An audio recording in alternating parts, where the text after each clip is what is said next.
Assalamualaikum warahmatullahi wabarakatuh. Perkenalkan, nama saya Nabil Salifa dengan NPM 204024122 akan jawab ETS Pancasila.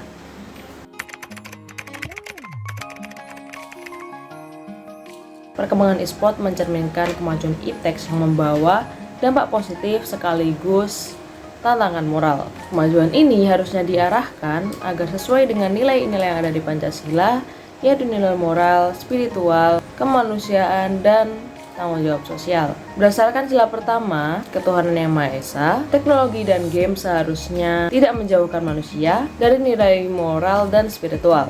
Pemain atau developer perlu menjunjung etika dan tidak melakukan kecurangan serta menjauh dari konten-konten yang menyinggung agama atau bertentangan dengan nilai agama. Berdasarkan sila kedua, dunia e-sport harus menjunjung tinggi nilai kejujuran, sportivitas, dan menghormati sesama anggota pemain. Dalam hal kecanduan game, harus dicegah agar tidak merugikan kesehatan dan hubungan sosial. Berdasarkan sila ketiga Persatuan Indonesia, e-sport ini dapat mempersatukan orang-orang antar daerah maupun antar wilayah maupun antar bangsa melalui kompetisi yang sehat, asalkan tidak menimbulkan konflik atau diskriminasi. Berdasarkan sila keempat, pemerintah ini perlu membuat kebijakan pengawasan, edukasi digital, serta pembinaan pemain e-sport atau atlet e-sport agar penggunanya tetap produktif dan mendukung pembangunan bangsa. Berdasarkan sila kelima, keadilan sosial bagi seluruh rakyat Indonesia, akses terhadap iptek dan dunia digital perlu merata agar kemajuan teknologi tidak hanya dinikmati oleh segelintir orang. Jadi untuk kesimpulannya, bentuk pengembangan iptek ini bisa diarahkan sesuai dengan nilai Pancasila, yaitu memajukan manusia secara utuh, bukan hanya secara teknologi, tapi juga ada nilai moral di sana. Nilai moral, sosial, dan spiritual.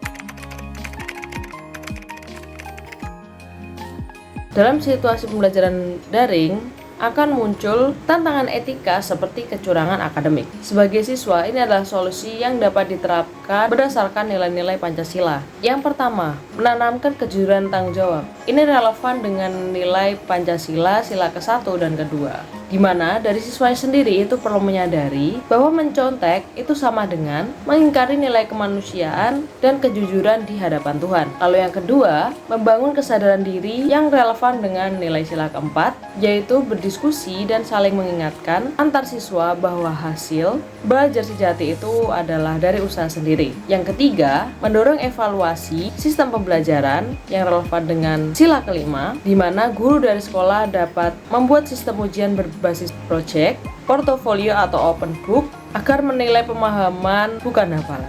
Jadi inti solusinya, integrasi nilai Pancasila dalam hal pendidikan karakter digital, menanamkan kejujuran, tanggung jawab, dan keadilan dalam setiap aktivitas belajar. Menurut pasal 1 ayat 2 menurut Undang-Undang Dasar 1945, kedaulatan berada di tangan rakyat dan dilaksanakan menurut Undang-Undang Dasar. Namun, pelaksanaannya ini belum sepenuhnya sesuai dengan Pancasila, terutama pada sila keempat. Memang, sistem pemilu langsung memberi rakyat hak untuk memilih pemimpin sesuai prinsip demokrasi. Namun, masih banyak yang manipolitik dan memanipulasi suara yang bertentangan dengan nilai keadilan sosial, yaitu sila kelima. Elitisme politik yang membuat rakyat kecil belum sepenuhnya berdaulat, kurangnya etika politik, dan praktik korupsi yang mencederai nilai kemanusiaan dan keadilan. Contohnya, ada pada kasus manipolitik pemilu, konflik kepentingan dalam parlemen, serta rendahnya partisipasi rakyat dalam pengambilan keputusan politik. Jadi kesimpulannya, sistem politik yang ada di Indonesia secara konstitusional sudah berlandaskan Pancasila, tetapi dalam praktiknya masih perlu ada perbaikan moral dan etika agar benar-benar mencerminkan kedaulatan rakyat yang berkeadilan.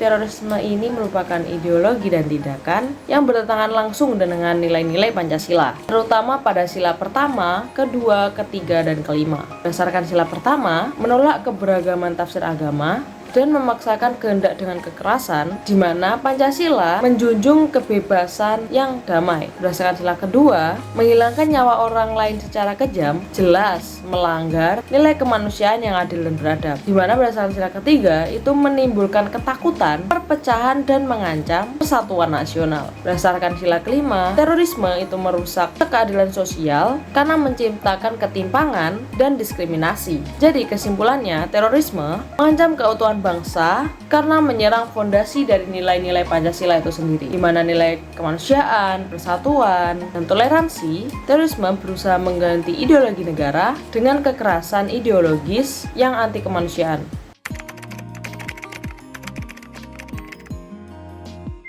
Oke, menurut saya perbedaan pendapat tentang vaksinasi COVID-19 itu merupakan hal wajar yang ada di masyarakat. Ada yang mendukung karena ingin menjaga kesehatan bersama, tetapi ada juga yang kontra karena alasan keraguan dari vaksin itu sendiri terhadap keamanan vaksin itu sendiri. Jika dilihat dari perspektif Pancasila, vaksinasi ini sebenarnya itu mencerminkan nilai kemanusiaan dan tanggung jawab sosial sesuai dengan nilai sila kedua dan kelima. Karena tujuannya itu melindungi dan menciptakan keadilan kesehatan. Namun, dalam pendapat kontra, saya juga memahami dan tetap harus dihormati untuk pilihan mereka agar sesuai dengan sila pertama dan keempat. Jadi, jalan terbaik untuk masalah pro kontra ini adalah melalui edukasi dan musyawarah yang bijak, bukan atas paksaan. Dengan begitu, keputusan untuk vaksinasi tetap dilakukan atas kesadaran dan rasa tanggung jawab sejalan dengan etika Pancasila yang menekankan keseimbangan antara hak dan kewajiban.